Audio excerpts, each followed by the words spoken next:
It's 19 hours GMT. Good evening and welcome to Joy News Prime. We are coming to you from our studios here at Kukumlemle in Accra. We are live on DSTV channel 421, GoTV 125, and around the world we are on myjoyonline.com. I am Carlos Kaloni. And I'm Faustina Safo. Tonight, the EPA's water clean pilot project shows promising visual results, with treated water appearing clearer, but experts express concern that heavy metals may still be present. We'll hear from the EPA, which estimates it will require about $35 million to restore the Brim River alone. Also, Parliament uniting outrage after 29-year-old man Charles Emisa died following a hit-and-run accident, with Minority Leader calling for a parliamentary inquiry into the incident. Also tonight, police arrest 6 Agri Memorial SHS students following the alleged assault of a final year at Disselldorf College student just days after a similar violent incident in the central region. Joy News, we are your home of independent, fearless and credible journalism. Please stay for details.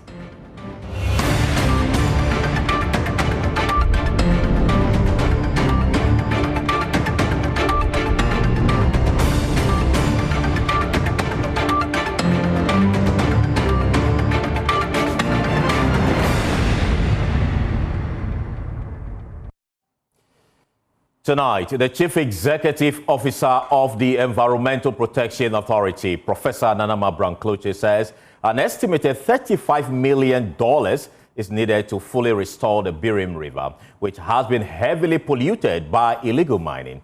Professor Cloche disclosed this in an interview with Joy News during a pilot application of ionic nanocopper technology at Chebi Edukrom in the eastern region earlier today. She explained that although the pilot intervention has already produced visible improvement in treated sections of the river, extending the technology across the entire Brim would require substantial financial investment.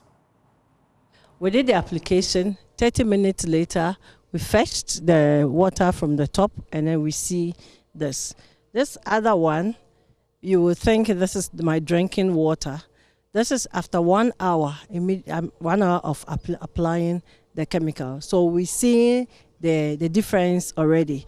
Very soon, I've called for the original water that we treated to get to this level and this level of clearness, and then we can also show as well. So we see that the technology works. It's just a matter of, in a short time, we see clear difference between what we came to meet and where we have treated the water to. Yeah, so as I mentioned earlier on, it took us about $200,000 to procure an amount that will clean 1 kilometer of every flowing river body.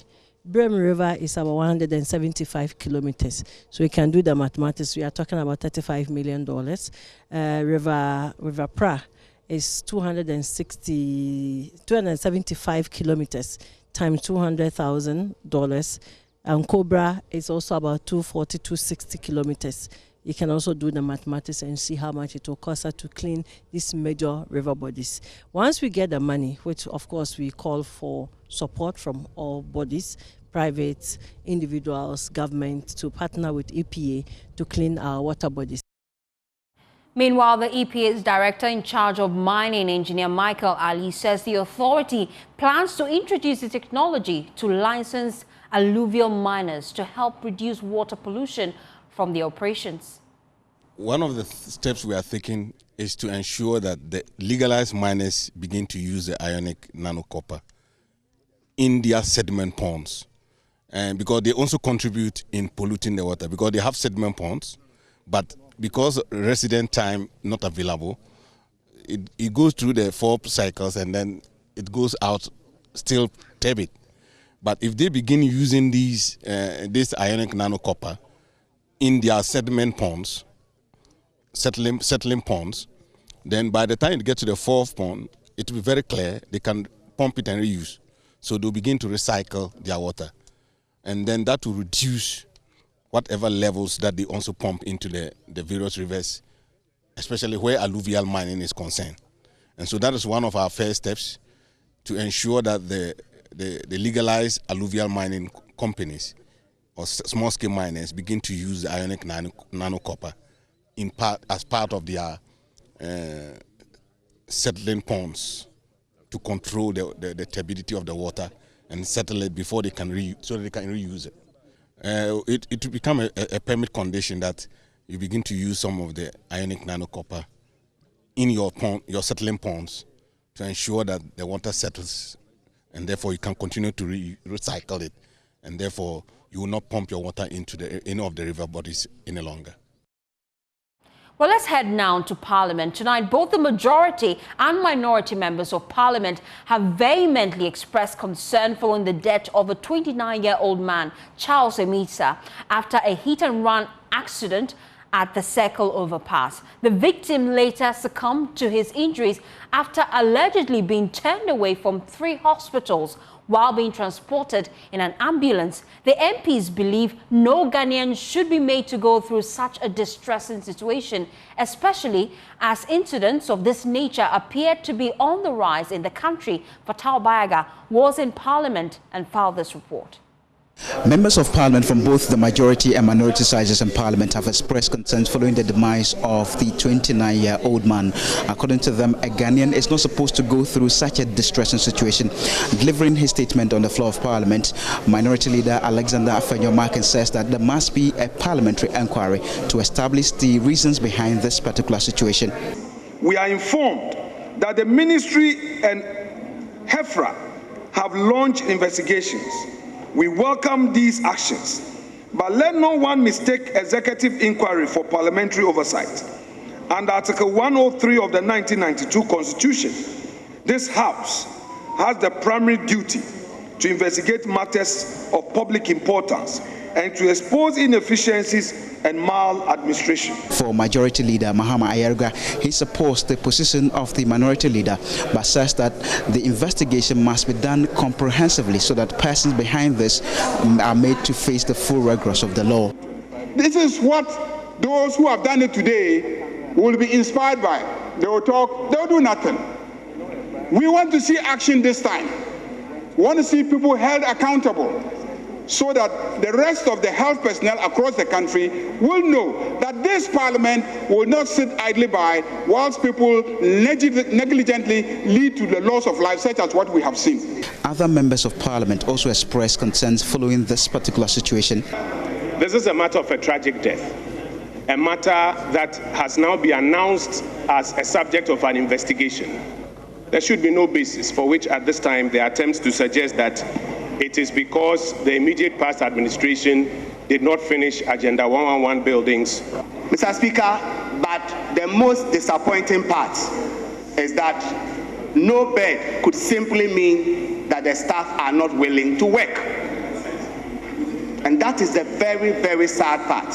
Responding to the concerns raised by the members of Parliament, Deputy Minister of Health, Grace Ayensu-Dankwa, says that the government will take steps to ensure that ambulances are retooled in order to enhance emergency response. Mr. Speaker, in this government, we will take a bold step. The John Dramani Mahama government is going to take a bold step to solve the problem of no bed syndrome. Mr. Speaker, we are going to retool the hospitals. For the Speaker of Parliament, Alban Bagwin, this particular situation must come to an end. And with this, it says that there must be a legislation in order to address it. This is one of the needless deaths we have experienced in this country. At the end of the day, I will urge the House for us to legislate on the matter. We need to pass an emergency care law. Emergency care law on this matter. Reporting for Joy News from Parliament, I'm Fatal Bayaga. Well, still in Parliament, the Minister of Transport, Joseph Boukary-Nikpe, has clarified that the renaming of the Kotoka International Airport will not require any parliamentary legislation, explaining that it was originally named through a decree in 1969. Contrary to calls for the enactment of a bill to give legal backing to the decision, the minister noted that airports in Ghana have over the years been renamed through executive instruments, citing the renaming of airport in Kumasi and Tamale. Briefing the press in Parliament after releasing a statement on the official renaming of the Kotoka International Airport, Joseph Bukari-Nikwe said calls for legislation are unfounded.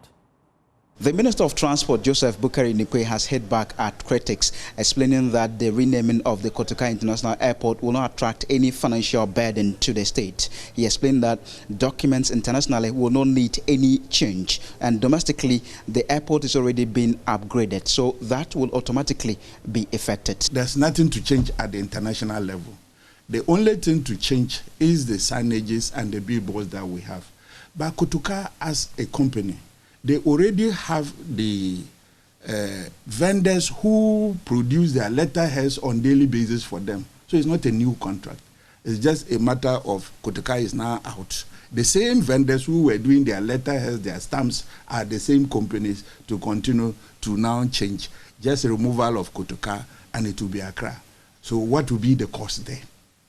We are already renovating the airport. We are already doing construction of the airport to make it function properly. And some of those things would have been destroyed and rebranded. It's just a matter of the Kotoka out and the Accra in. The minister also says that the renaming of the airport does not need any legislation. He explained that in 1969, when the airport was renamed, it was through a decree. It never went through Parliament before that was effected. So for that reason, at the moment, it only needs executive orders, which the president has done. There was no any legislature in Parliament to operationalize it. And so there is no anything in it for Parliament to amend or Parliament to legislate. It was an executive order that was given to recognize somebody who was killed at the forecourt of the airport. And the rightful thing is for us to come to an executive announcement again. The minister also stated that the renaming will soon take effect and all the documents and signage of the airport will soon reflect the new name. You are aware that plans are far advanced to construct a connecting concourse between Terminal 2 and Terminal 3. All this would have brought some kind of renewal to the airport that will go along with these signages, these names, and all these things. And so we are looking at following all the systematic arrangements that are proper. Reporting for Joy News from Parliament, I'm Fatal Bayaga. Away from that, 6 students of Agri Memorial Senior High School have been arrested for allegedly assaulting a final year student of a Disador College after the Inter-Colleges Sports Festival at the Cape Coast Stadium. In a statement, the police say the victim, Rexford Owusu-Ansah, was attacked at Pedu Junction on Friday, February 20, after leaving the event. The case comes just days after 7 students were arrested in connection with a separate assault on a student of the Obrache Senior High School by students of Swedro Business School during a district athletics competition. Let's bring you details from that statement put out by the Ghana Police Service, and that's coming up on your screen shortly. It says that the authorities of Agri Memorial Senior High School, Cape Coast, brought to the Kotokraba Police Station 6 juvenile offenders who are all students of the above named school and reported that at 3:30 p.m. the same day, the juvenile offenders attacked and assaulted Rexford Owusu-Ansah, a final year student of a Disador College at Pedu Junction. On receipt of the complaint, they go on to state that the juvenile suspects were arrested and detained to assist with investigations. Now, they state that initial police inquiry revealed that on the final day of the Inter-Colleges Sport Festival at the Cape Coast Stadium on Friday, February 20th, 2026, the victim was coming out from the stadium to return to campus with 2 of his friends, and the Agri Memorial students asked them if they attended a Disador College and attacked them right after. The police states that his 2 other friends managed to escape, but unfortunately, he was caught and was kicked onto the floor and beaten mercilessly. And they took his iPhone 17 Pro Max and his pocket money of about 1,400 Ghana cedis and his shoes. He was rushed to the stadium clinic and was later referred to the Cape Coast Regional Hospital.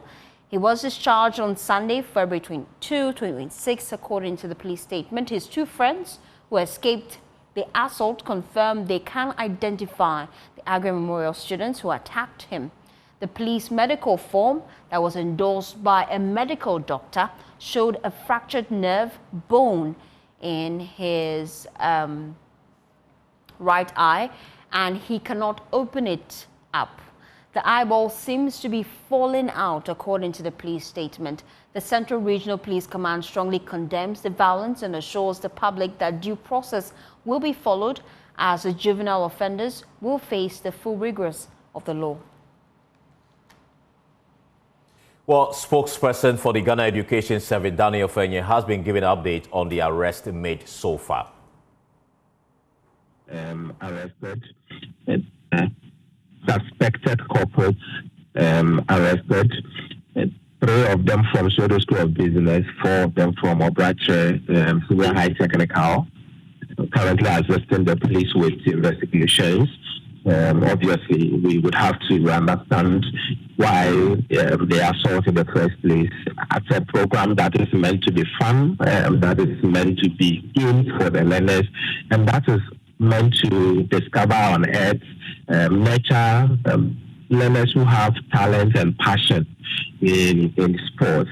We believe that it's supposed to be an avenue for unity, lovely competition among the schools, and an avenue for them to have fun, have games, and then exhibit their gifts and talent as well. We don't understand why some of them would turn such an avenue into a battleground where assault, where violence, where abuses became the order of the day. Yes.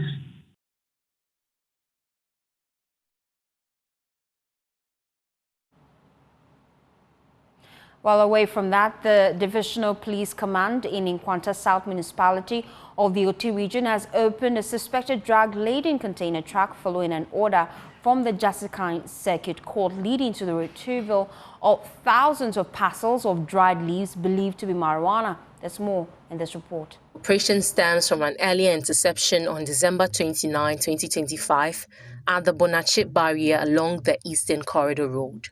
Officers reportedly stopped a Volvo FM truck with registration number JC3522-09 on suspicion it was transporting illicit substances.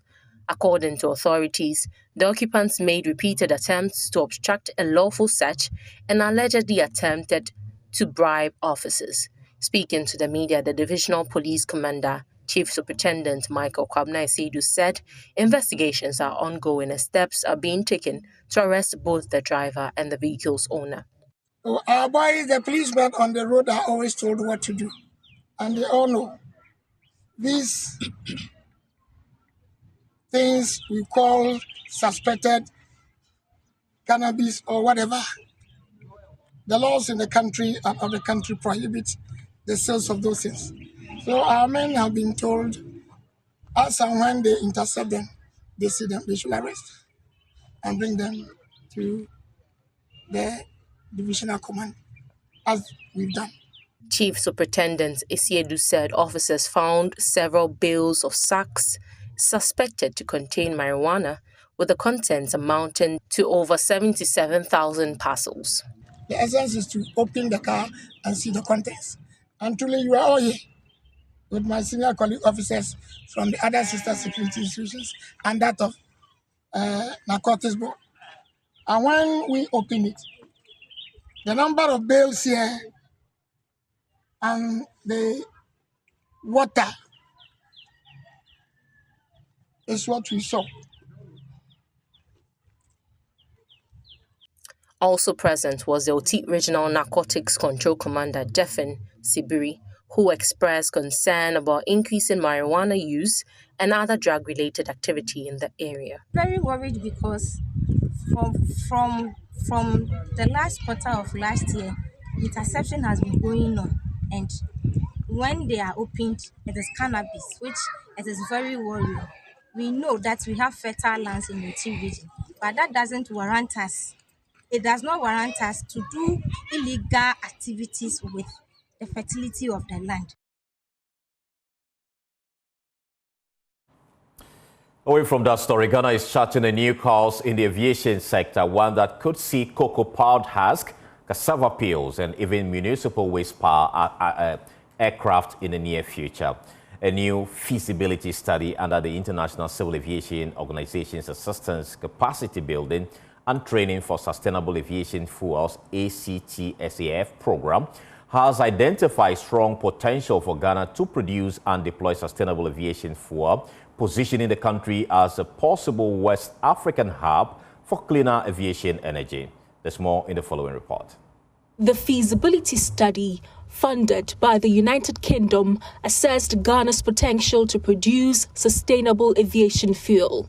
The project supports global efforts to achieve net zero carbon emissions in international aviation by 2050 and aligns with Ghana's energy transition plans and commitments under the Paris Agreement. ICAO technical consultant for Ghana, Damiana Serafini, said Ghana has enough raw materials including cocoa pod husks, palm oil byproducts and rice residues to produce sustainable aviation fuel. She adds that the success of the project will depend on the right policies to guide the sector. There's definitely enough feedstock and a variation of feedstocks that can be sourced in Ghana for the production of sustainable aviation fuels. There's several barriers in terms of aggregation, collection aggregation, pre-treatment and conditioning of the feedstock, but that's very common to many other nations. So the potential exists in Ghana, and I think that the findings are showing very well, according to the filters that were applied on what feedstock today is approved for the use of SAF, for the production of SAF, which ones make the most sense in terms of quality, volumes, and the different sourcing paths. Director General of the Ghana Civil Aviation Authority, Reverend Stephen Wilfred Arthur, said the authority will work with stakeholders to develop policies that attract investment while protecting public interest. Sustainable aviation fuel development must be pursued without compromising on food security, biodiversity, and rural livelihoods. The GCA will work closely with the Ministry of Food and Agriculture, the Ministry of Energy and Green Transition, as well as industry stakeholders to craft policies that encourage investment while also being mindful and protecting the public interest. Our role is to provide the enabling environment through regulation, oversight, and international collaboration that ensures that sustainable aviation fuels adoption is safe, sustainable, and credible. If implemented, the project could help reduce emissions from the aviation sector and position Ghana as a leader in cleaner aviation fuel in the region. Ghana now joins Peru and Uganda, which have completed their feasibility studies on sustainable aviation fuel production. For Joy News, Gemma Apia. Let's head now to the Ashanti region, where an acute water shortage has hit parts of the greater Kumasi metropolis, leaving thousands without running water for 3 consecutive days. Residents say they have been forced to rely on hand-dug wells and other alternative sources.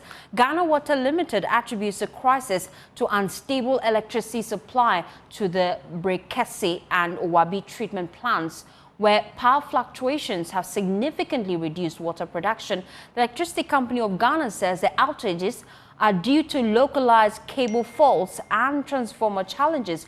Residents in Kumasi have been sharing their frustration with our reporter on the ground. We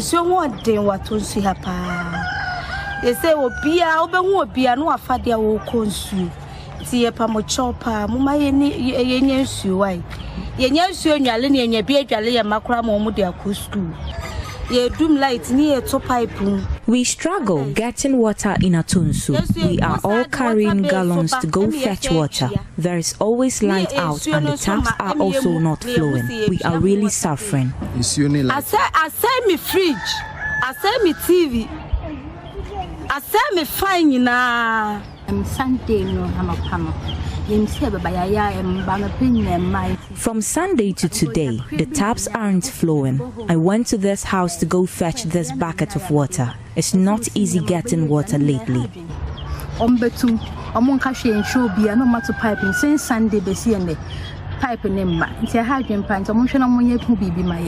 Oh, sorry. Now pen temo pesel. Ebia onwa eduane kakra bia na se bibi safede. Unko chim tap no be ne den kra nemba. Sometimes you would wake up early to try to cook and bath, but you would meet the taps not flowing. This delays us in getting to the workplace early. But baby, I consume and sana yen say it's no consider because as a part me late crying, I don't see me near there was a way until no messy. My bread all the time. Yes, Well, moving on, the Electricity Company of Ghana, ECG, has introduced significant changes to its operations, empowering franchise officers, previously known as meter readers, to disconnect electricity supply to defaulting power consumers. The officers were originally equipped to access and verify meter readings and calculate power consumed by customers during their routine visit to communities. Public Relations Officer of the ECG in the Ashanti West region, Benjamin Obeng Entry, emphasized that the franchise officers are now authorized to disconnect power from households with unpaid bills. The meter readers that we all knew are no longer called meter readers. They are now referred to as franchise officers. They will still be performing their old responsibility of reading meters and distributing bills, but now we've added a new responsibility. They have the mandate to disconnect you if you owe bill. So if you owe bill and then a meter reader visits your premises, either he or she could not tell you that you are owing and he could not disconnect you. But now the franchise officers have been empowered to disconnect. So it's the same meter readers that you knew, but they are no longer called meter readers. We've redesignated them as franchise officers. When they visit your premises and then you owe, they can show you your bill, your debt, then they'll tell, oh, you owe, go and make payment. But then the caveat is that we don't accept cash. They also don't accept cash. So you cannot give them cash that you are paying bill. Or if they are demanding cash from you, no, that is not our procedure. They only let you use a cashless system, either through the short code *226# or the HG Power App, and then you make payment on your own, and then you get your receipt. So when they visit your premises, they even have their ID cards with them. They have an introductory letter from ECG that has mandated them to carry out this exercise. So now when they visit your premises and then you owe, they have the authority and a mandate to disconnect you as well. So in fact, now we've even added prepaid meter monitoring to the activities. So if you even use prepaid meter, they can even come to your premises and that they are monitoring your prepaid meter as well. So please let us collaborate with them to ensure that they work smoothly. Well, away from that, we'll take you to other parts of the region shortly and also tell you about how Ghana farmers are collectively charting survival strategies in our climate evidence series. Please stay for that after this quick turn.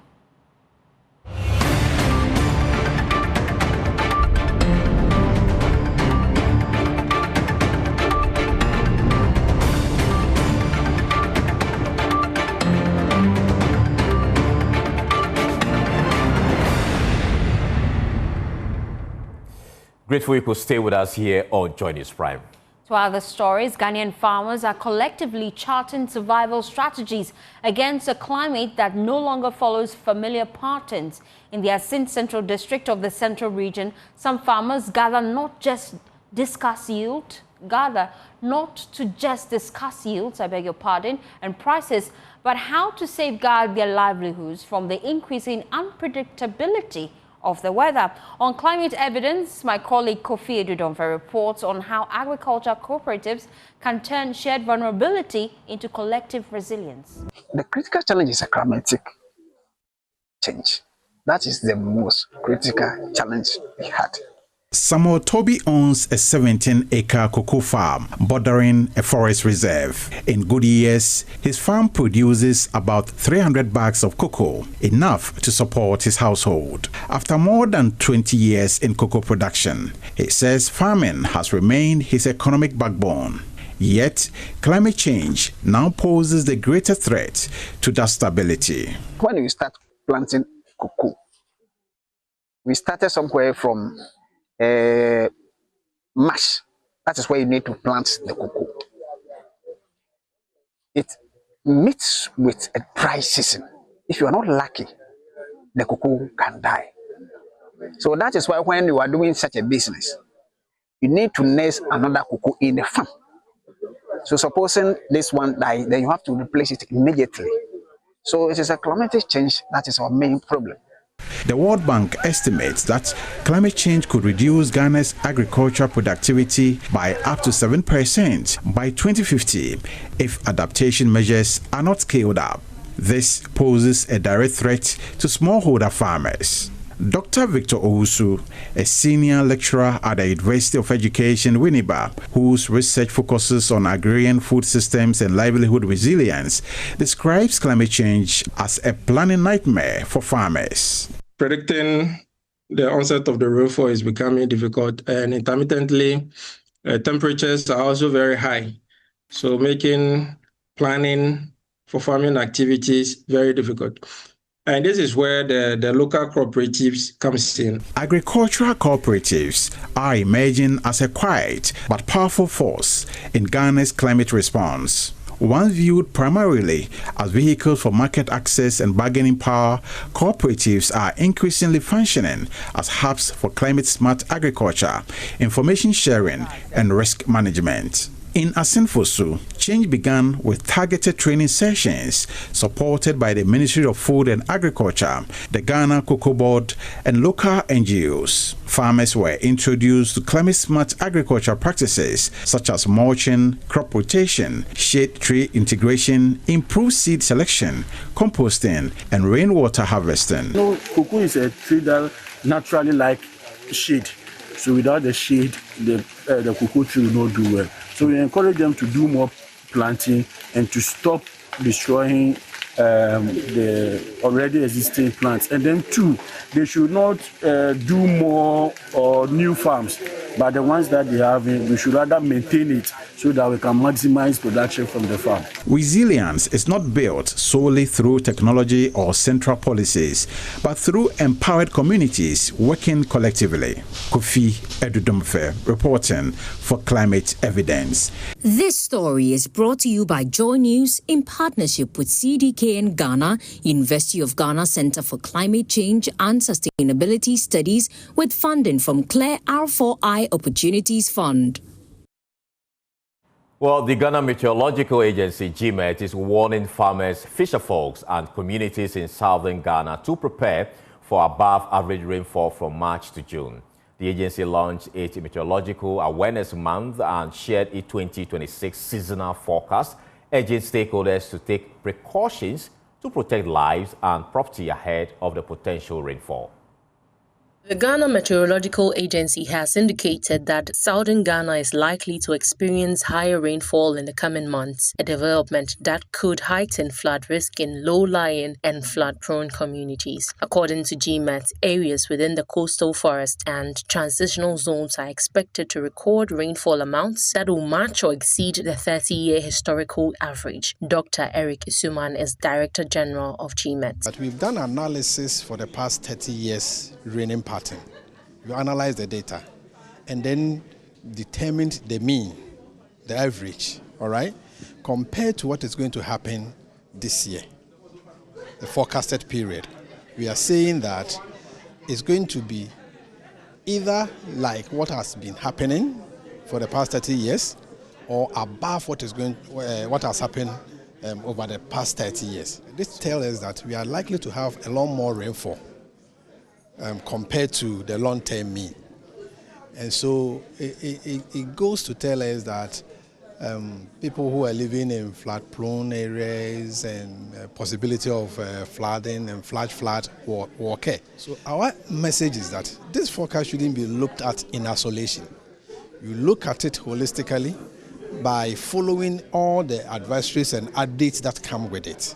government. Meanwhile, the government is set to upgrade GMET to an authority, giving the institution expanded policy and regulatory powers. The move is part of an ongoing legislative review by the sector ministry. According to the Minister of Communications and Digital Technology, Sam Nati George, the proposal is before Cabinet and he's optimistic it will reach Parliament before year end.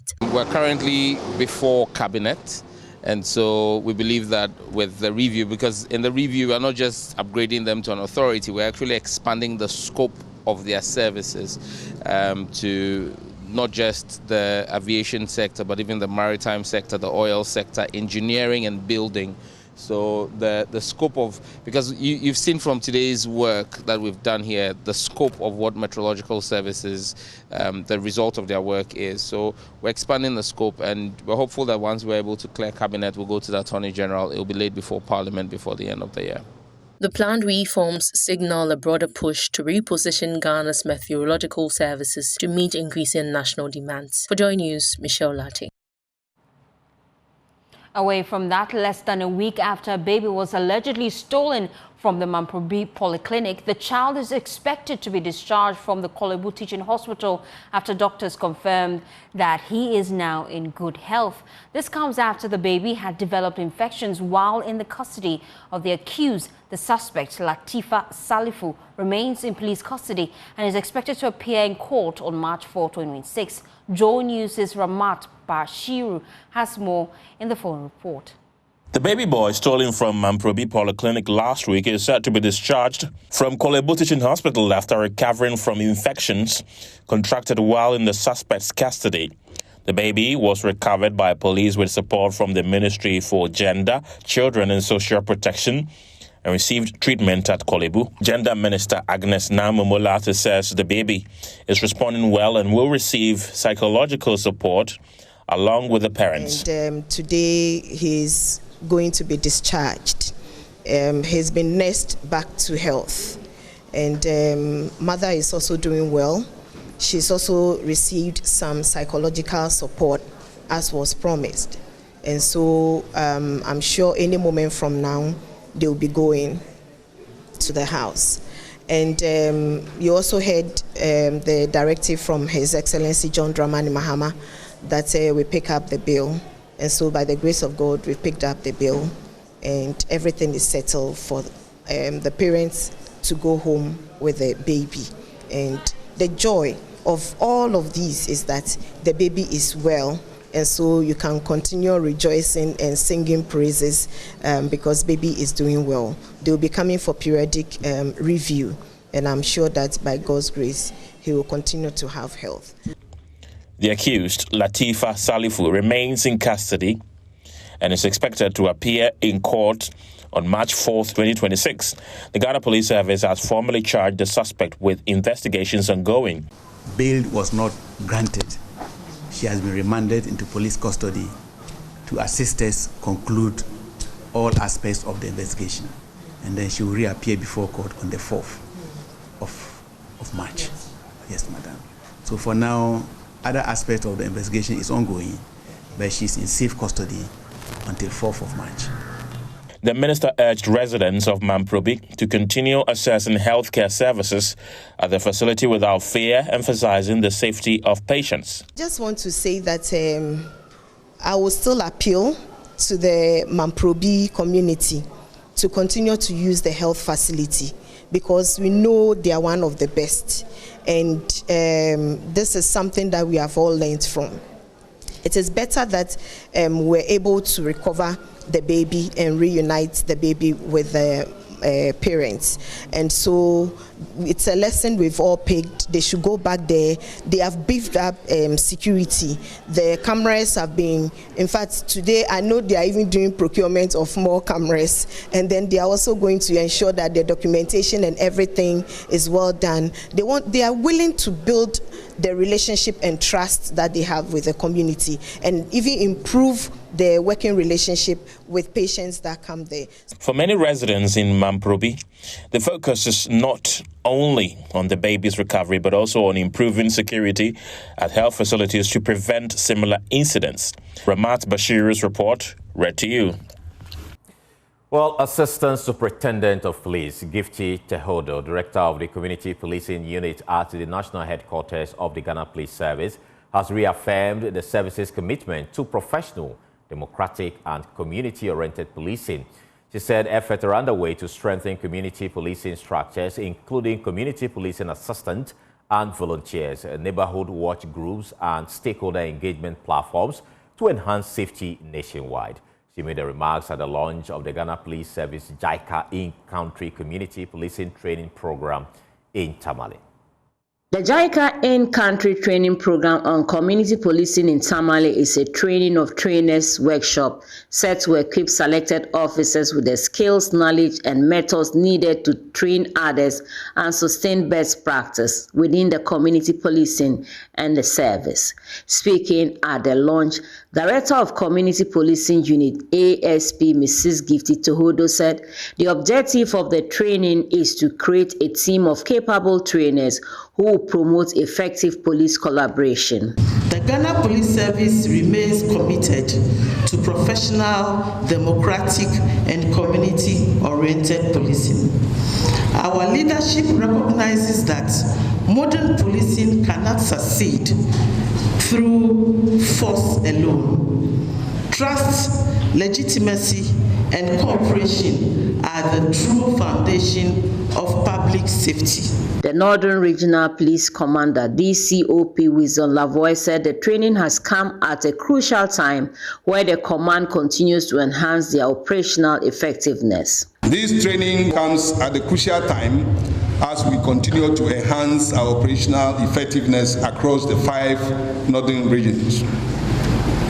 I wish to express our profound appreciation to JICA for the continuous support to the Ghana Police Service. Country Rep of JICA, Momoko Suzuki, stressed the importance of partnership between JICA and the Ghana Police Service. This new in-country training program marks JICA's dedicated support for advancing community policing in Ghana. JICA has long recognized the vulnerabilities faced by the Northern Ghana, and over the years we have supported agricultural development, improving rice productivity, strengthening vegetable value chains, as well as the improvement of essential health systems. Director General National Patrols Department, COP Mohammed Hussein Suraji, said the IGP believes policing must not be distant but brought to the doorstep of the people. This vision is clear. Policing must not be the distant or reactive type. It must be proactive. And this dwells on confidence and trust that we get from the community. It should be accessible. It should be rooted within the communities themselves.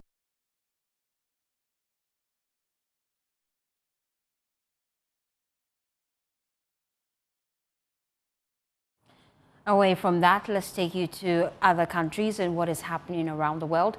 Mexican authorities have launched a nationwide manhunt after 23 inmates escaped from a prison in Puerto Vallarta amid a wave of cartel violence. The breakout occurred on Sunday as gunmen linked to the Jalisco New Generation cartel unleashed coordinated attacks across parts of the state, blocking highways and setting vehicles ablaze.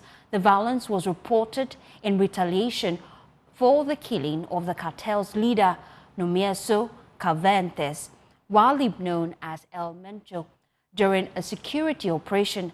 Amid the unrest, armed assailants rammed a vehicle into one of the prison's gates, clearing a path for the inmates to flee.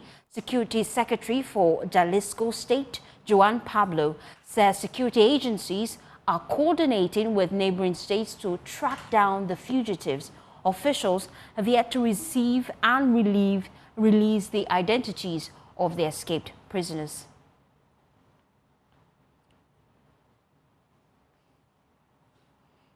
You still want to join News Prime with us here, and we'll take a short break. When we return, the Queen of Showbiz will be here. Stay with us.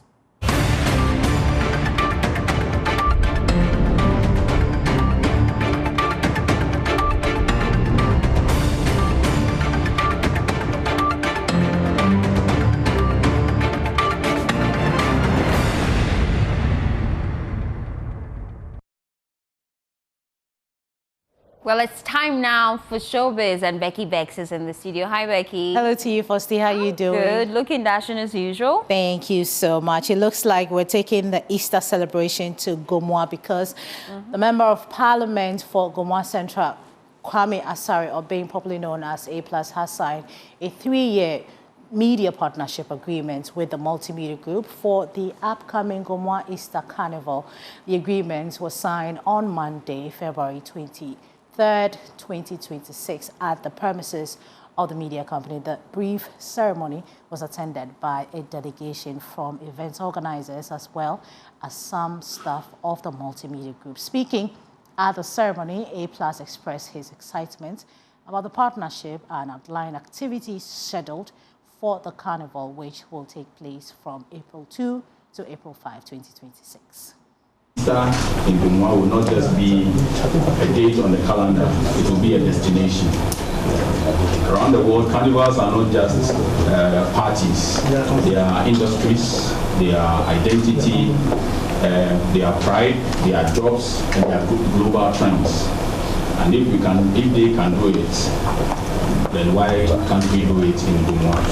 Why can't we do it in Ghana? Ladies and gentlemen, we are decentralizing opportunity.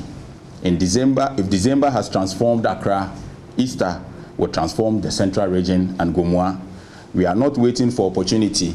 We are coming together with multimedia to create an opportunity. Today, as we sign this MOU, we are telling every young creative, every market woman, every true palm wine tapper, every hotel owner, and every musician, every spicy kebab seller, your time is coming. From today on, we want to tell the entire country that Easter has a new address. We are telling the world Gomwa is rising. Let this partnership mark the beginning of a tradition that will outlive us, a tradition that will create jobs, build pride, and write Gomwa's name boldly in Ghana's tourism map. The Chief Operation Officer of the Multimedia Group, Ken Ansah, assured the organizers of the company's full commitment to providing extensive coverage of the event. Honorable, thank you very much. Thank you very much for coming. Thank you, the team, also for coming. I think you've said almost everything I had wanted to say, which is what media brings generally, but importantly what multimedia brings to this initiative.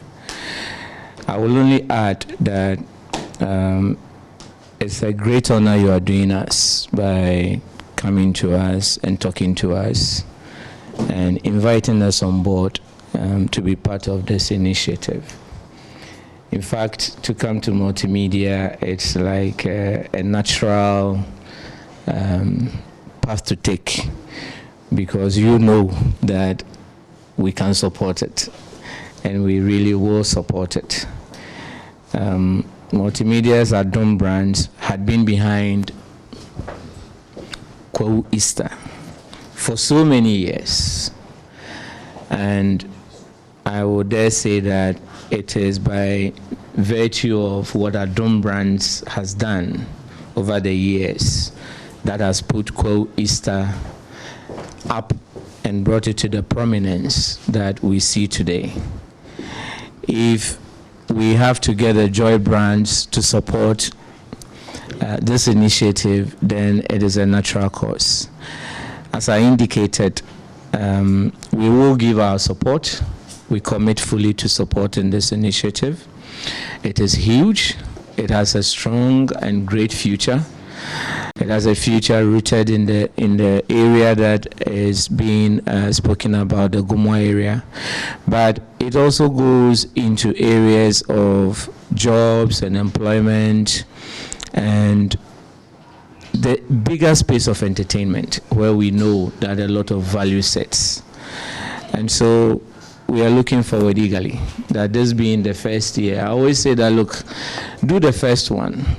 Get something that you can point to. The next events, they will just be flying on their own. So this is something you should look forward to come March 19th. You've been briefed. Thank you so much for having me here on your show. We're leaving, please. Beauty in Black. Yes. Oh yeah, beauty in black right here. Touché. So please log on to myjoyonline.com. I wish I could show you my dress, but it's okay. Please, bye-bye, everybody.